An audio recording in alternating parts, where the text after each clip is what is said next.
illegal immigration or foreign terrorist organizations or otherwise law-breaking activities. So this executive order will direct your Department of Education and Department of the Treasury to basically bring about modifications to the public service loan forgiveness program in order to ensure that people who are engaged in these sorts of activities can't benefit from a program that's really not intended to support those sorts of things. And what are the consequences if they are not good? The consequences would be that they wouldn't get forgiveness of their student loans as they would be eligible for if they were working for the government or a normal nonprofit that's not violating the law. All right. Any questions on that? Anybody have any questions? So we'll talk about the manufacturing turnaround, and it's been very early, but it's pretty significant. The numbers were much better, as you know, than projected by the media, and a little surprising actually how strong, how fast, because we have many companies are moving into our country. As you probably know, it's a statistic that everyone talks about, but nobody seems to have done much about. Since the beginning of NAFTA, there's been 90,000 plants and factories closed in this country. Think of that. 90,000 plants and factories have been closed in this country. Many of them have been car manufacturing plants. And that's a terrible statistic, and we'll be turning that around. You're going to see it already. We already have numerous that are being built or starting to be built, and numerous that were being built in other countries, and they stopped, and they're coming here now because of the tariffs. And that's a big deal. That's what you want to hear. During the last year, the Biden administration saw a loss of more than 110,000 manufacturing jobs, or 9,000 manufacturing jobs every single month. It averaged about 9,000 a month, 110,000 manufacturing jobs. During the first full month in office, we've not only stopped that manufacturing collapse, but we've begun to rapidly reverse it and get major gains. We created 10,000 manufacturing jobs in February alone. That hasn't happened in a long time. And these aren't government jobs, which actually we cut. These are private sector manufacturing jobs. So we gained all of those jobs, 10,000 jobs, and we barely started yet. That's a very unusual number. People are surprised by it. I'm even a little surprised. On auto jobs, we created almost 9,000 new jobs in the auto production field. And the reason for that is largely they think things are happening, so they're already geared up. In some cases, they had rooms in their plants, or they had empty plants that they were able to put into use quickly because they see because of the tariffs, they don't want to be dealing with other places, and they don't want to go back and forth and around and through the borders and across Mexico border and Canada border and all that. They want to have the jobs in one location. And they've had space, and if they had space, they were able to create the jobs almost immediately. In some cases, they'll be building plants to take care of those jobs. So we created 9,000 new jobs already in the auto production, auto parts manufacturing. So we want the auto parts ideally, and I think from a simplicity standpoint too, to be built and made in the United States. It's in a single month. That all took place in a single month, 9,000 new auto jobs. You haven't heard that in a long time. After auto workers lost more than 27,000 auto jobs in the final year of Biden. These are also high-paying jobs. These are very prime jobs. The ISM Manufacturing Survey and the S&P Manufacturing Survey have also confirmed that our administration is presiding over a brand new domestic manufacturing boom after major collapse under Biden. It was a collapse. All he did is keep adding new government jobs, which are not the jobs you want. We're trying to shrink government and grow the private sector. That's what we've been doing. Under the final 2 years of Biden, 1 in every 4 jobs created in America was a government job. That's a tremendous percentage. But under the first full month of President Trump, which we haven't even gotten started yet, an incredible 93% of all job gains were in the private sector. So that statistic just came out. Big gains for native-born Americans, for the first time in 15 months, the job gains for native-born Americans, for American people, people born in America, exceeded job gains for migrant and foreign-born workers. This is the first time that's happened in more than 15 months. Employment for native-born workers went up by 284,000, while foreign-born workers went down by 87,000. Now, you've heard the same stat where foreign workers were taking up all the jobs or almost all the jobs. In some cases, literally all of the jobs. And now it's 284,000 native-born jobs here, people born in our country, 284,000, while foreign-born workers went down by 87,000. First time that's happened in a long time. So these are incredible numbers, and they're very early. I mean, we're here for 5 weeks, but we have been talking about it since the big win in November 5th. So a lot of these people, they listen to us speak and they say, well, I'm going to gear up, and they're gearing up. And so they've been gearing up. They've had a little time. It's not just 5 weeks. It's 5 weeks plus a few months. And they put it into effect pretty quickly. They have confidence that what I'm saying is going to happen. So with that, I'd like to ask a highly respected gentleman, Kevin Hassett. He's been with us for a long time, and he's been right about a lot. We had the greatest economy in history in the first term, and Kevin was a big part of it. So Kevin, could you maybe give it a little description, please? Yeah, thank you very much, Mr. Trump. I think that the three things that you emphasized during the campaign is that you wanted to create domestic, high-paying manufacturing jobs, that you wanted to end wasteful government spending and reduce the unproductive government workers, and in fact unleash them into the private economy where they could be more productive, and to create jobs for Americans. A lot of people said that if you deported illegals, the employment would go down because no Americans would take those jobs. And if you look, 280,000 American-born folks were hired, manufacturing jobs are going up, and this is just out of the expectation of your future policies, really, sir. It's in April when your Reciprocal Trade Act is expected to happen. The tax cuts haven't passed yet. And so people are clearly expecting the golden age. And if you want to forecast the future numbers, everybody, just keep in mind that President Trump has already gotten us $1.7 trillion in commitments of new factories. And those haven't even happened yet. Those aren't even in the numbers. And so I expect this is going to be a glimpse of a golden age to come, sir. Thank you very much. One other thing, in Canada, we find that they're charging us over 200% for dairy products. You know about that. And when I left, we had that well taken care of, but under Biden, they just kept raising it. Very difficult to deal with, the Canadian representatives. 250% for dairy products, tariff. So where do you hear that? You don't hear that. They have a tremendously high tariff. Give you the exact numbers in a little while coming out, on lumber. So they sell us lumber. They have a tremendous tariff. They make it impossible for us to sell lumber or dairy products into Canada, but our numbers are a tiny fraction of that, almost non-existent. And what we're doing is freeing up our forests from the environmental nonsense that they put on them, where you can't cut down a tree. And we have to cut down trees in order to build the firewalls. And those trees are sold, but we're freeing it up on an emergency basis because Canada has been ripping us off for years on tariffs for lumber and for dairy products. 250%, nobody ever talks about that. 250% tariff, which is taking advantage of our farmers, so that's not going to happen anymore. They'll be met with the exact same tariff unless they drop it, and that's what reciprocal means. And we may do it as early as today, or we'll wait till Monday or Tuesday. But that's what we're going to do. We're going to charge the same thing. It's not fair. Never has been fair. And they've treated our farmers badly. Look, our country's been ripped off by everybody, and that stops now.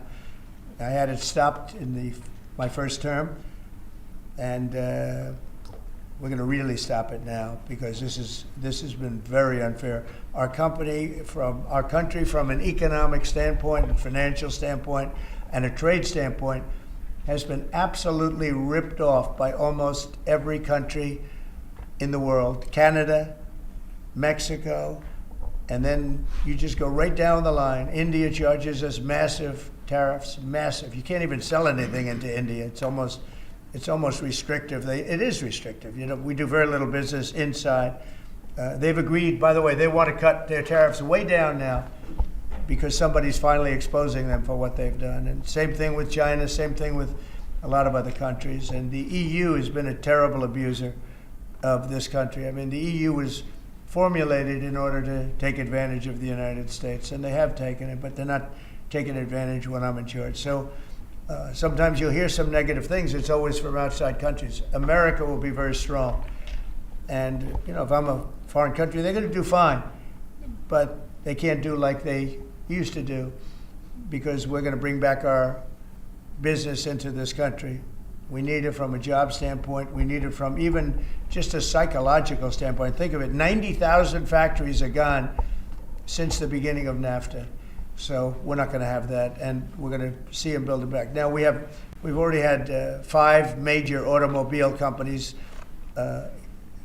First time you've heard this in a long time, since my first term actually, where we were really rocking and rolling, and then Biden came in and he stopped everything. Like such a stupid thing to do, not even a believable thing. But we have many auto plants now coming in. We have big chip plants. We have the biggest chip company in the world, most powerful, probably one of the most powerful companies in the world. Wouldn't you say, Kevin? And he's coming in, and they're building one of the largest chip plants in the world. That'll be done in Arizona, mostly in Arizona.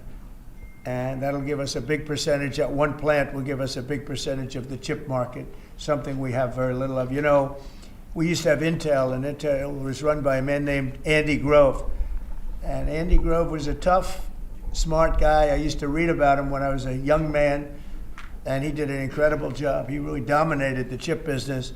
And then he died, and I guess they had a series of people that didn't know what the hell they were doing, and we gradually lost the chip business, and now it's almost exclusively in Taiwan. They stole it from us. They took it from us, and I don't blame them. I give them credit. I blame the people that were sitting in this seat because they allowed it to happen. We could have protected that so easily. But so we had the chip business, and now it's all in Taiwan, almost exclusive, a little bit in South Korea, but mostly in Taiwan.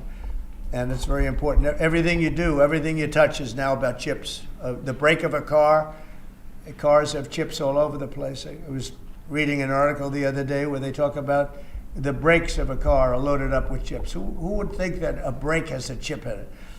But it's all about chips. So that was a big thing. And they'll be investing hundreds of billions of dollars in this country, and we'll be taking back a big, big portion of that industry. We have others coming in too. But a lot of car manufacturers are coming in, and they're coming in fast. And one of the reasons you see these numbers, and again, Kevin said it, and I said it a little bit, but the fact that they know I won the election, so after I was president-elect, they assumed that I was going to do what I said, because I do what I say. And so these numbers really reflect a lot of things that took place since November 5th, right? So, Kevin, thank you very much. Great job. Any questions? Mr. President, how concerned are you that the large-scale federal government layoffs will weaken the labor market? How concerned are you? The large-scale fentanyl what? The federal government layoffs will impact the labor market, will weaken the labor market. Oh. No, I think the labor market's going to be fantastic, but it's going to have high-paying manufacturing jobs as opposed to government jobs. We had too many people in government. You can't just do that. We had many too many. This is for 40 years. You know, this isn't just now. This built up and got worse and worse, and they just hire more and more people. You look at Department of Education, it seems like so many buildings I ride by, it says Department of Education. They're all over the place. And we don't even want it. We want the education to be given by the states. It'll be much better. It'll move us to the top of the list from the bottom of the list, and actually save us money. But it's too important to even talk about them. It'll save us a lot of money, but we don't want that. We want education to be given. So you go to Iowa and Indiana and Idaho and all these places, they're so well run. They're going to be producing education that will be the equivalent of, like Denmark is one, Norway, Sweden. Actually, China is one of the better in terms of education, and so we can't blame size anymore. You know, China has 1.4 billion people, but they're very high on the list. The one thing we're doing well on, we're number one on the list, is cost per pupil. We spend more money than any other country in the world by far. So I jokingly say the one thing we do well on is the cost. We spend more money, and yet we're toward the bottom of the list. Yeah. Mr. President, I want to ask you, the joint address, millions of Americans watched your joint address earlier this week where you warned that there could be a little disturbance that Americans could feel as a function of these taxes, these tariffs. How much disturbance are you willing to accept in the near term as a function of that? And to set expectations, how long should Americans expect things to cost a bit more? Well, so far, Peter, there hasn't been very much because these numbers are coming out. We're here for just a little over 4 weeks. And these are fantastic numbers. I was watching some of the reports this morning. They were surprised. There could be some disturbance, a little bit of disturbance. I solved a little bit of that because I have respect for our auto companies, and I gave them a little bit of a 1-month reprieve because it was unfair, although I'm sure they'll take advantage of it. I see they're driving a lot of cars into the U.S. to try and avoid the tariffs, and they're taking advantage of it a little bit. But they called me, they asked me, they said, could they have a little bit of help? And I decided, they're American companies, USMCA, and I let them have that. But this really kicks in, the reciprocals, kicks in on, let's see, I guess the 2nd. And I wanted it to be the 1st so badly, just didn't want to be on April Fool's Day. So I made it the 2nd. That's going to cost a lot of money. That one day is going to cost a lot of money, but that's okay. But I don't see it. I don't see anything. I see good reports. I think we're going to have good numbers from the beginning. Now, globalists won't love this because this brings jobs back to America. So if they're coming back to America, maybe you'll lose some in other parts of the world. But the other parts of the world have done very well, and they'll continue to do very well. But I think the United States is going to be doing record business. We'll bring a lot of those 90,000 factories that have been lost over the last number of years. It's been, it's hard to believe. 90,000, think of what 90,000 is. 90,000 plants and factories are gone. We're going to bring back many of those plants and factories. One day the tariffs are on, the next day they're off. Right now the markets, as you know well, prefer stability. Are you done going forward with the pauses and the carve-outs? Is that it for those? There'll always be changes and adjustments, and you can't just. I could have, for instance, told the American car companies, no, I'm not going to give you anything, and then you wouldn't have had to say, well, they're getting a little extra. It's just a little bit of a 1-month reprieve. They're very happy about what's happening. They won't have to go across borders, and you see the zigzag, and you have a fender made in Canada, you have something else made in Mexico. We don't want that. We want it made here. But there'll always be some modifications. I mean, if you have a wall in front of you, sometimes you have to go around the wall instead of through it. But I think very little. On occasion, if we can do something, we want to help companies. We want to help companies create jobs. So I could have left that, and you wouldn't have had a minor change. Instead, I was asked by the real majors, the big majors, if they could do this, and I said, yeah, I'll do it. I want you to produce a lot of jobs. And numerous of the people, actually all of the people I spoke to have already been, they're very much on the way to already doing it. That's why you have auto jobs increase. And the man, I don't know him, Sean Fain, I don't know him, and I did great, as you know, with the auto workers, with the Teamsters, with unions, I did fantastically well. Best numbers ever by a Republican. And I have a lot of respect for those people. But Sean Fain, who I don't know, but wasn't a supporter, although the auto workers were big supporters. I watched him last night, and he said, Donald Trump is absolutely right on tariffs. He said, what he's doing on tariffs is an incredible thing. And it's about time somebody had the guts to do it, because we're going to save auto manufacturing. And I said to people when I was campaigning, you're going to have so many auto jobs, you're not going to believe what's going to happen. We're going to load up Michigan. I won the state of Michigan, as you know. And part of the reason I won it was I got a lot of auto workers that voted for me, Detroit, etc. But I think people are going to be very surprised. Yes? Thank you, Mr. President. You mentioned in your remarks chips manufacturing, how a significant percentage is now in Taiwan. You also mentioned it in your address to Congress, and you called on Congress to overturn the CHIPS Act, which had bipartisan support in the last Congress. Why would you like to see this particular law overturned, Mr. President? Because it's hundreds of billions of dollars, and it's just a waste of money. Now, some people have already taken the money and used it. Actually, it's very hard to qualify because they go by race, they go by gender, they go by all sorts of things. Nobody's ever seen anything like it. You won't be able to find those people.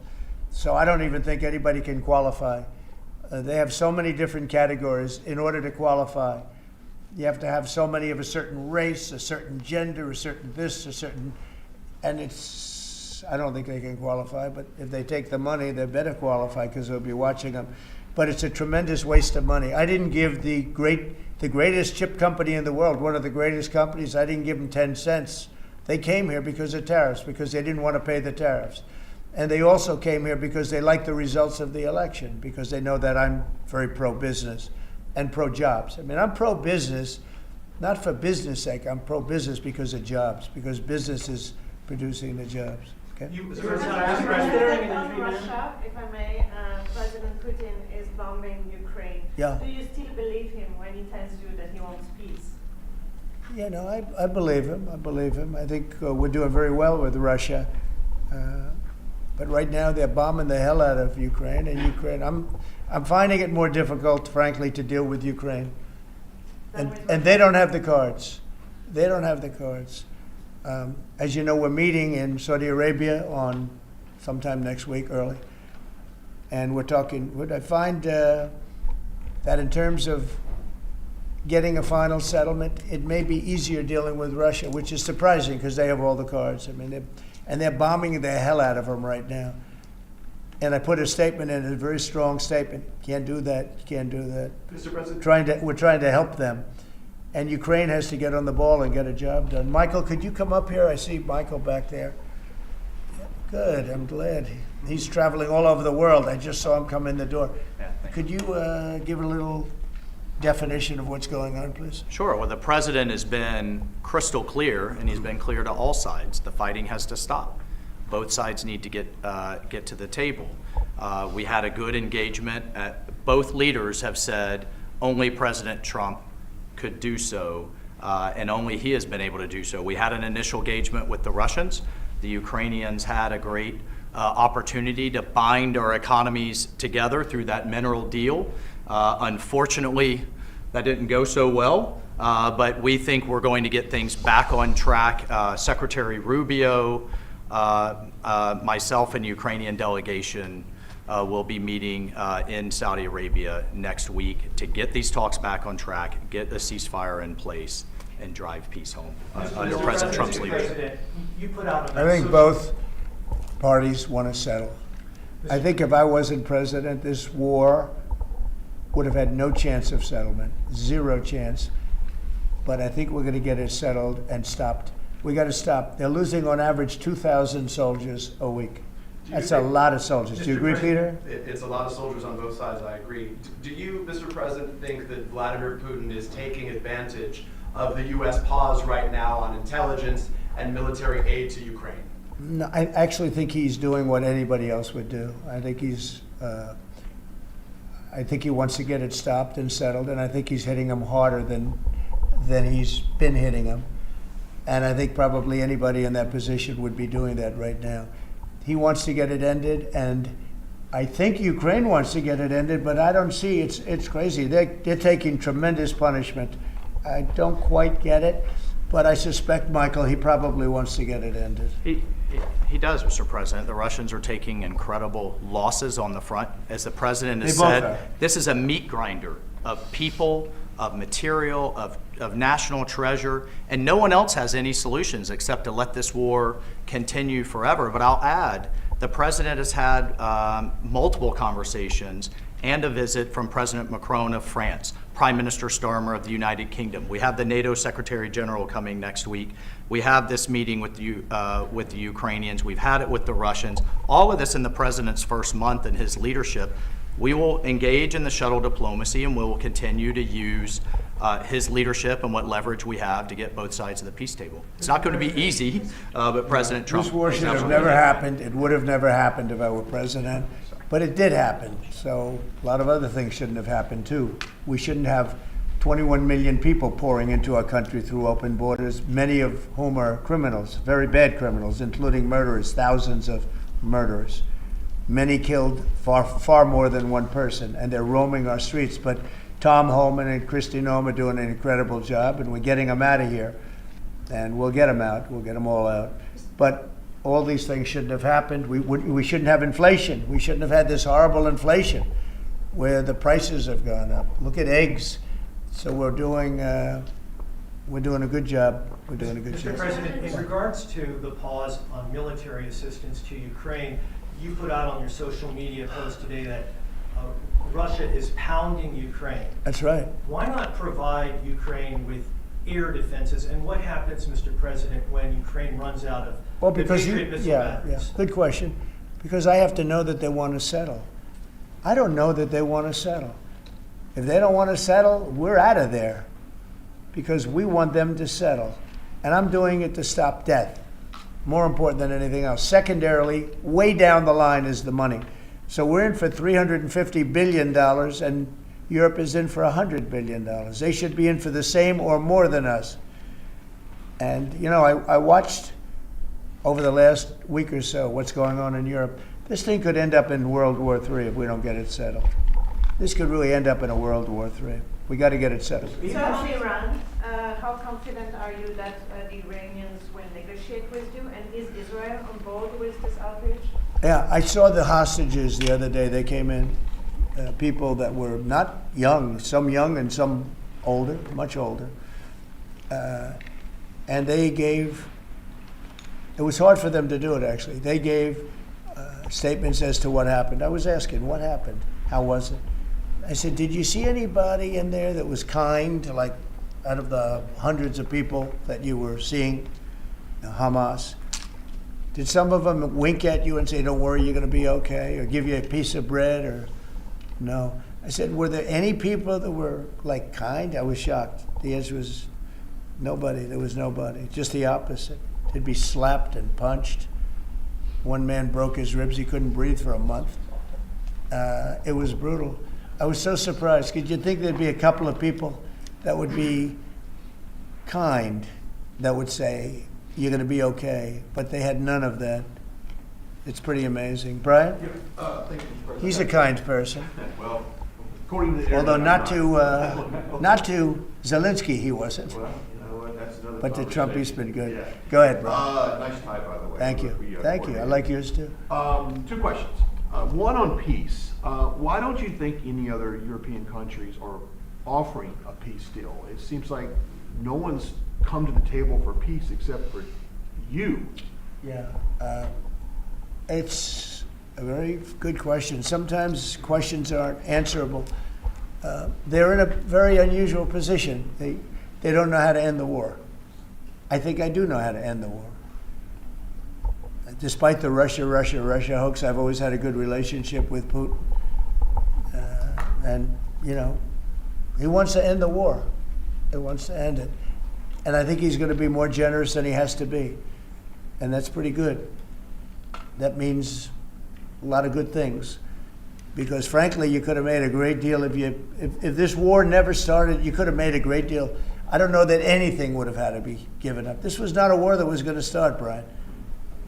And it didn't start. For 4 years, somebody said, well, how do we know that? Well, for 4 years, it didn't start. I used to speak to Vladimir about it. I used to speak to him about it at length. It was the apple of his eye, but there was no way he was going in. And he knew, there were going to be consequences. But it did start. I mean, think of what happened. Inflation, you have the war with Ukraine and Russia, that wouldn't have happened. October 7th would have never happened. Israel, they had no money. Iran had no money. Iran was stone cold broke, and now they have a lot of money.